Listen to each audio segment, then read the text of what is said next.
The following podcast is a W2M Network original production. Visit W2Mnet.com for all of our other great podcasts, plus news, reviews, articles, and opinions from the worlds of wrestling, video games, football, and entertainment.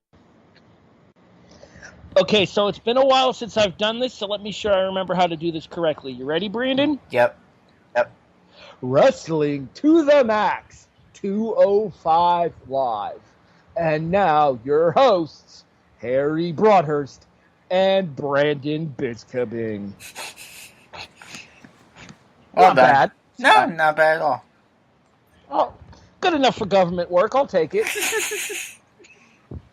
Good evening, afternoon, whenever you're listening, everybody, and welcome as we are live to tape to the W2M Network with the Wrestling to the Max 205 Live review here for Tuesday, September 4th, 2018, even though we are technically recording on Wednesday, September 5th, 2018. Who's counting?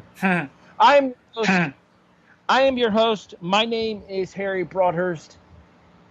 And joining me, the Colin Kaepernick to my Pat Tillman, Brandon Biskobing.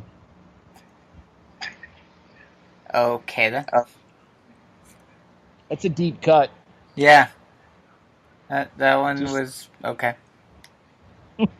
You're like, I am not touching that. You are on your own. Nope, not touching that with a 20-foot pole. We don't usually get political on these shows. What are you doing? Ah! But anyway, so this is going to be the 205 Live review, and since we already discussed all the other shows that we do at the end of the SmackDown review, you know what I'm going to do here for the 205 Live review, Brandon? You know what I'm going to plug? What? I'm going to plug the new format for the kickoff starting tonight. Okay. So, for those of you who don't know, Brandon and I also do another non-wrestling related podcast here on the W2M Network. We call it The Kickoff. It is about college football and the NFL. Don't worry, we get significantly less political there than I did at the start of 205 Live. Except for that one episode. Yeah, well, it happens. Every now and then, stuff bleeds over. What can you do? But, anywho, so, what we're going to discuss here is that starting tonight, we have kind of an updated format for the kickoff here. A lot of the segments that you know and love are going to stay the same. We're still going to open with studs and duds. We're still going to have our discussion segment with buy or sell. So that happened, we'll still break down the news.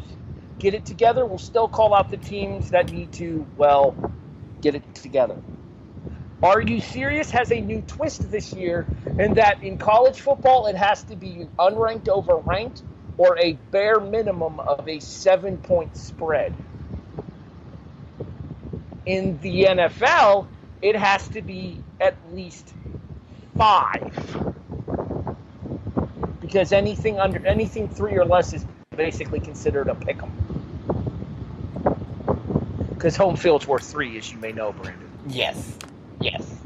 So the spread for our NFL picks has to be at least 5 points. We introduce a new segment tonight on the kickoff as well, replacing the lane train because its conductor left the station mid-season last year. We still pulled that sumbitch around, though. But we introduce Pour One Out for the Homers as we take that segment to talk about our favorite teams, both college and NFL. Well, NFL in Brandon's case, he doesn't really have a college team. Nope. They need to start playing some FCS football at Seton Hall, Brandon. The only thing they ever had was back in I don't think they've had a team since like the 80s, and it was D3.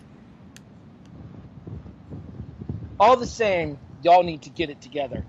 See what I did there. That'll be tonight on the kickoff here on the W2M Network. As for now, we have an episode of 205 Live to get into, so what do you say we do so? Let's do it. All right, our opening contest is scheduled for one fall. One fall. After our opening video package, narrated as per usual by Drake Maverick, author of Pain. I think the only reason he's with them is because he's so small he makes them look even bigger by comparison. Probably. Sounds about right.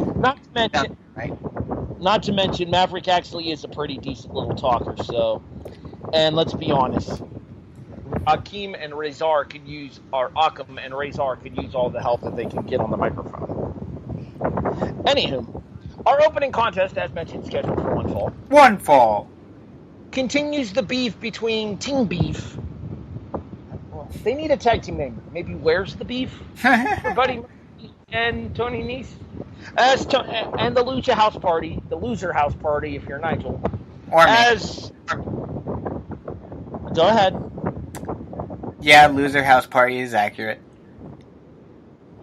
If you're Nigel, anyway. I said me. As Tony Nese takes on Grand Metalik. Don't look now, but these two actually had a cracker, Brandon. Yeah, it was a good match.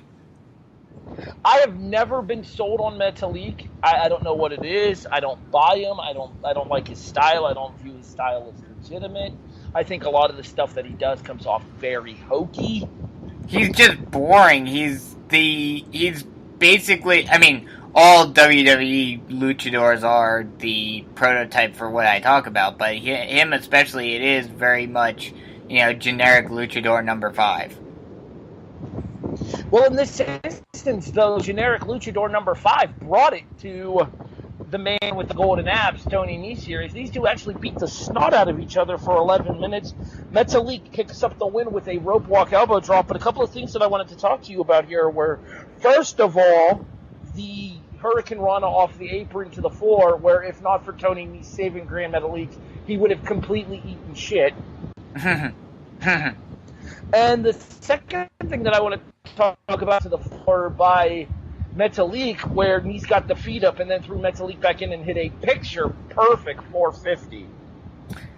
Yeah, I mean, it was a good match all in all, but, I mean, the one thing that I will say, not so much about the match itself, but this whole entire thing is, when is this feud going to end? Like, it seems like these two groups have been feuding for months now. Well, they just came off the Tornado tag match a couple of weeks ago, and now they're going into singles matches here. And I don't know if you saw it or not, but they announced that Metalik would be taking on Buddy Murphy next week as well, so it doesn't look like it's coming to a close anytime soon. Well, that seems to be what they seem to be doing consistently, is they keep on going back and forth between tag matches and then singles matches between all of these guys.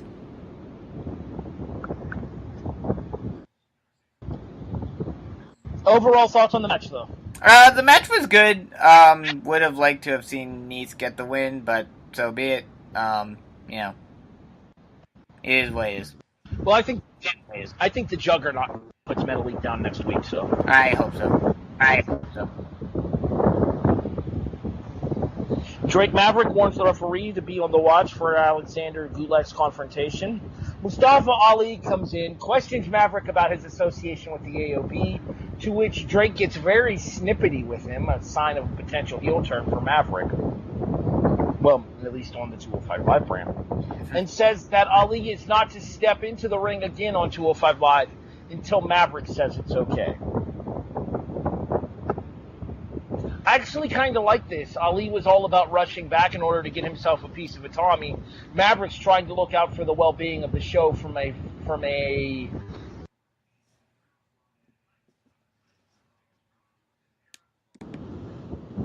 wouldn't be an episode of these podcasts if one of us didn't lose the connection at least once, right, Brandon?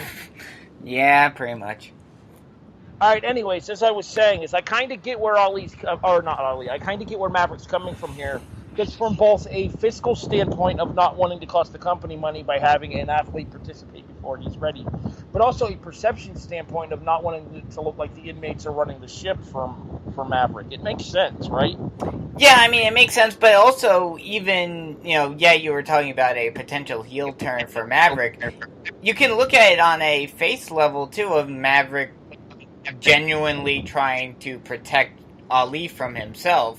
Basically like, a coach would do in football or any other sport of saying, hey, slow it down, you don't want to have an even more serious injury occur as a result.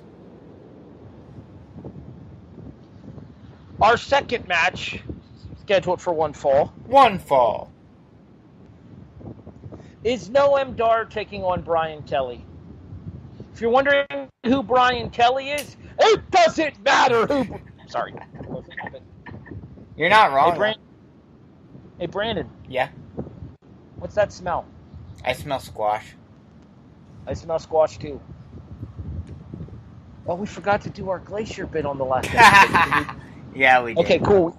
We have something to wrap up tonight's show with. All right, awesome. Anyway, Noam Dar picks up the win with the Nova Roller, the rolling knee strike to the side of the head of Brian Kelly at 2 minutes and 25 seconds. The important thing to discuss here for Noam Dar, though, is who was on commentary for this match in order to set up Noam Dar's next feud. And in case you guys don't know who that is, we'll tell you who he is, because he came to collect. It's a 23-year-old piece of gold.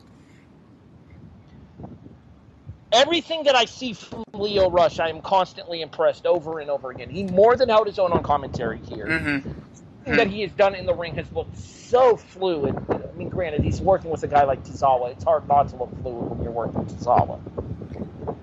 But it'll be interesting to see how he does with somebody a little bit less experienced, like Noam Dar, who maybe their paths might not have crossed as often as perhaps Akira's and Leo's might have in the past. With Noam being based out of the UK and not really traveling over to the States for an independent journey as much as maybe a guy like Tozawa did coming over for companies like Dragon Gate USA and PWG. Mm-hmm. Mm-hmm. Anything to add here besides the smell of the vegetable of choice? I mean, like we mentioned before, Lio Rush has definitely proven himself. Not just, I mean, everyone knew coming into the company that he was going to be great in the ring, but he has definitely proven himself very good on the mic as well. Cedric Alexander comes out to ringside and calls out Drew Gulak. Drew Gulak does not respond. Well, that makes sense, though, because Gulak's going to fight on Gulak's terms, not Cedric's. Mm-hmm. I completely get where they're going with that. That makes sense to me. The match itself that follows, though, as Alexander is interrupticist, is by the original Cruiserweight Champion, TJP, TJ Perkins. TJ talks about the fact that he likes the side plates that Gulak has on the belt, but let's not forget that the main plate on that belt was originally created for Perkins, which I thought was a really good line. Alexander says that if he wants a crack at him, you can step on up. TJP says he has nothing better to do, so they start circling. Drake Maverick's music hits, and in the spirit of Teddy Long, Drake makes a tag match. Oh, no, he doesn't. Spirit of Vicky Guerrero, it's a singles match.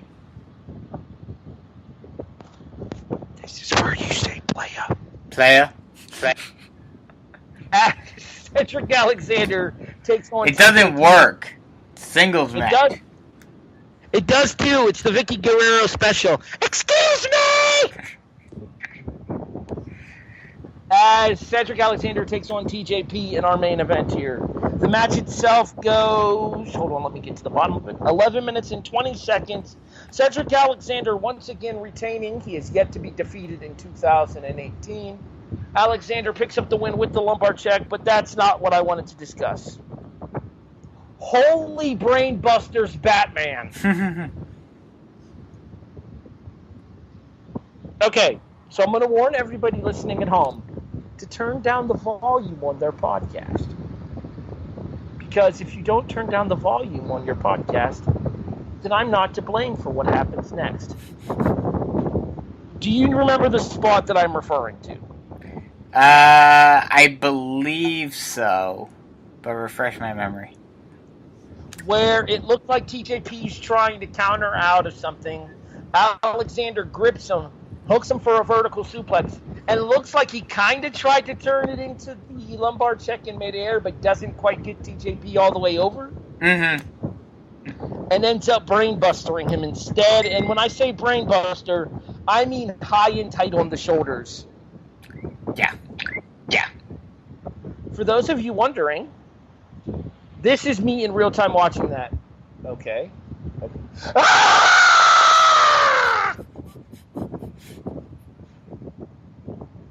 You were warned to turn down your volume. Ow! Ow! This is the High Impact show. And might I add, ow!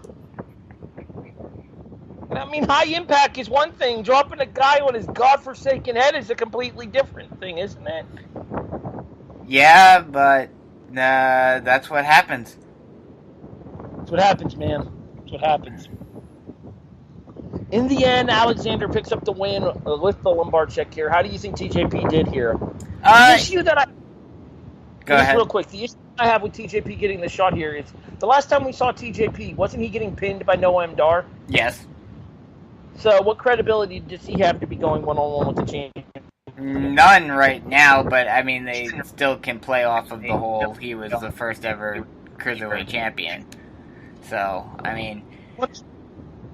There's a lot of history between these two as well, Yes. because if I'm not mistaken, they've actually feuded before when TJP turned heel a little bit earlier on in the show's run. So. Yes, I believe they did. So I mean, there's a story to be told there, and I get that. I completely get it. But at the same time, credibility becomes an issue for TJP when the only thing he's really been doing since he dropped that title is putting over other people, i.e. Noam Dar, or last week or the week before that he lost. I think it was 2 weeks ago.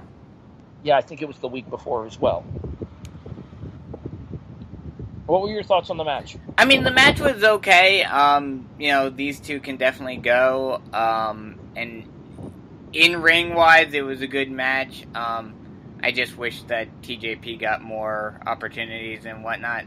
Because, like you mentioned, he's basically being used as a glorified jobber now, and it's very disappointing for him.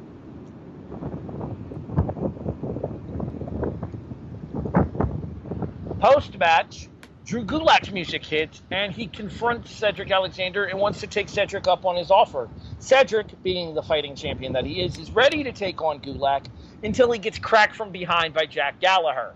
A 2-on-1 beatdown commences, ending with Gulak locking Alexander in the Gulak as we go off the air, with Gulak making his way back up the ramp, Gallagher in tow, making the motion around his waist that he wants the Cruiserweight Championship, and that sends us off the air for the show.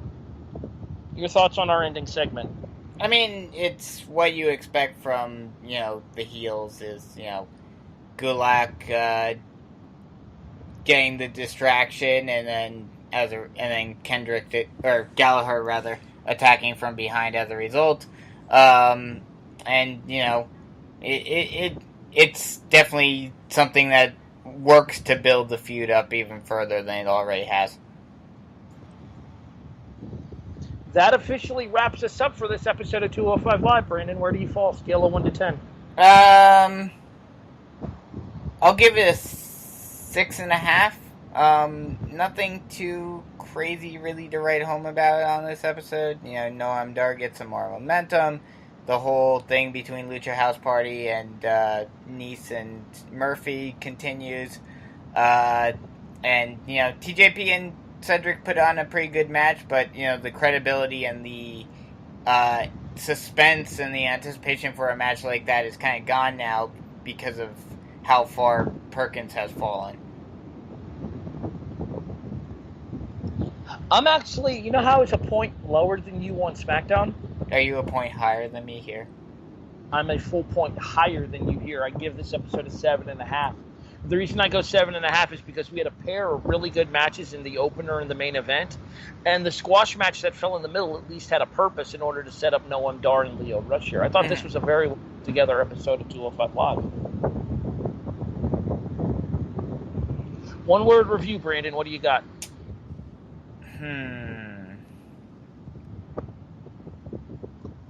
I'll say continuation. The whole feud between Lucha House Party and Murphy and Nese continues. They did kind of start a feud a little bit with Dar and Lio, but then the whole thing between both with TJ continuing to lose, that continues, and also we continue to build the feud between Gulak and Cedric. Okay, so technically speaking, is a word? I guess it works. Let me think. Let me see if I can't find something a little bit more specific. Let's go with thorough. Okay. I like the way that they tell the stories on 205 Live. They don't always necessarily pay off the greatest way. I still think Gulak should be the champion right now. That should have paid off at SummerSlam. But at the same time, I like how they extend things and they keep things going long enough that if the fans choose to care enough to stay in the arena, and let's be honest, that arena was very empty when 205 Live was airing. But the fans that do care enough to stay in the arena are being treated to some excellent matches and some pretty decent little stories back and forth in those matches as well. Mm-hmm.